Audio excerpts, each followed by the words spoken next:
నిలబడతాను ముందుకొచ్చిన ఒక ధీరోదత్తమైన నాయకుడు ఇవాళ మన జ్ఞానేశ్వర్ అన్న. గతంలో మీ అందరికీ కూడా తెలుసు, బలహీన వర్గాల ముద్దుబిడ్డ, బడుగు బలహీన వర్గాల ఆశాజ్యోతి అని చాలా మంది గురించి మనం స్పీచ్లు ఇస్తుంటాం.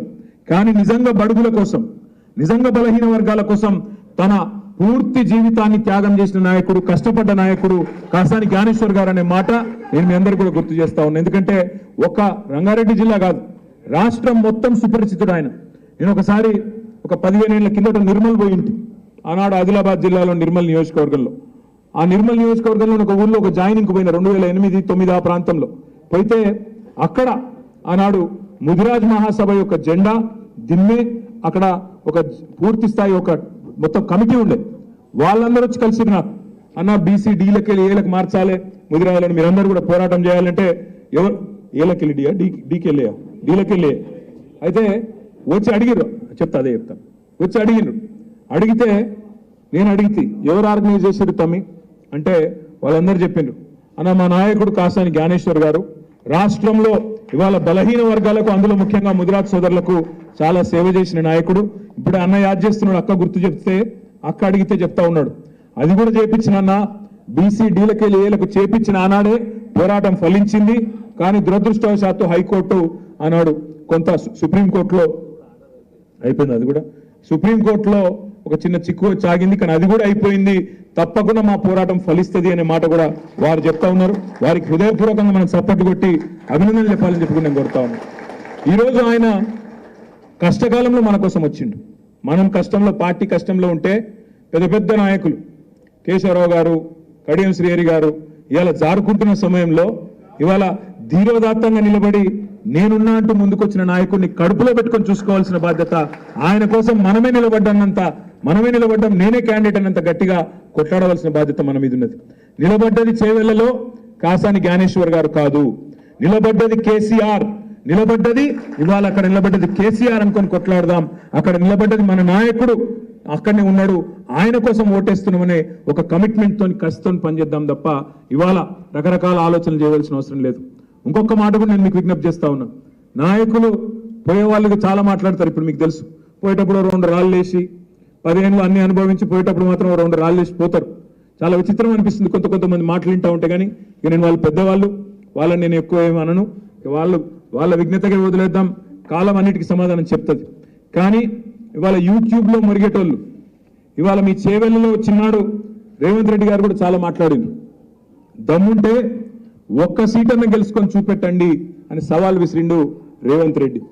నేను అదే రోజు చెప్పిన రేవంత్ రెడ్డి గారికి, అదే రోజు సాయంత్రం చెప్పిన, అయ్యా రేవంత్ రెడ్డి గారు 17 సీట్లున్నాయి తెలంగాణలో, 17 సీట్లున్నాయి, నువ్వు అంటున్నావు కదా ఒక్క సీటನ್ನು గెలుచుకోమంటున్నావు కదా, ఆ ఒక్క సీటు అక్కడ ఇక్కడ ఎందుకు, నీ సిట్టింగ్ సీట్ ఉంది కదా మల్కాజ్గిరి, నువ్వు కొడంగల్ ఎమ్మెల్యే పదవికి రాజీనామా చేసిరా, నేను సిరిసిల్ల ఎమ్మెల్యే పదవికి రాజీనామా చేస్తా, ఇద్దరం మల్కాజ్గిరిలో కొట్లాడదాం, ఎవడు గెలుస్తాడో చూద్దాం, ఏ పార్టీ గెలుస్తాడో చూద్దాం, అక్కడనే చూసుకుందామని అడిగిన.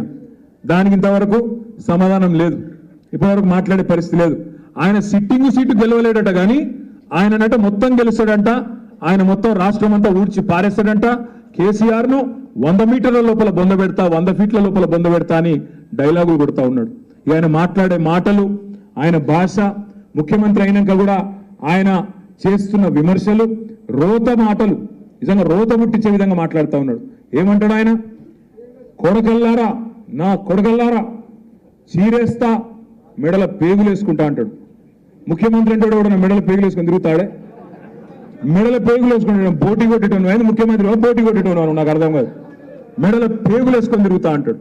ఇంకో మాట అంటాడు, జేబుల కత్తెర పెట్టుకొని తిరుగుతున్నా, జేబుల కత్తెర పెట్టుకొని ఎవరు తిరుగుతాడే, జేబు దొంగలు తిరుగుతారు, జేబుల కత్తెర పెట్టుకొని తిరుగుతున్నా, జాగ్రత్తగా ఉండండి అంటాడు.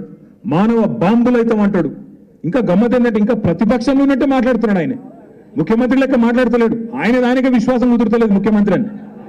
మనం నమ్ముడు కాదు, ఇంతకుముందు మా అనిల్ జాదవ్ చెప్పిండు, తమ్ముడు బోత్ ఎమ్మెల్యే, ప్రజలు అంటున్నారు ఎవడు ముఖ్యమంత్రి అని. ఆయన కూడా నమ్మకం ఉన్నట్లేదు రేవంత్ రెడ్డి గారికి. మానవ బాంబులు అయిపోతాం అని మాట్లాడుతున్నాడు. ఇంకా దారుణంగా ఏంటంటే, ఒక ముఖ్యమంత్రి సెక్రటేరియట్కి వచ్చి ఇక్కడ లంకె బిందెలు ఉంటాయనుకొని వచ్చినాం, ఖాళీ కుండలున్నాయి అని అవుతున్నాడు ఎకిలిగా.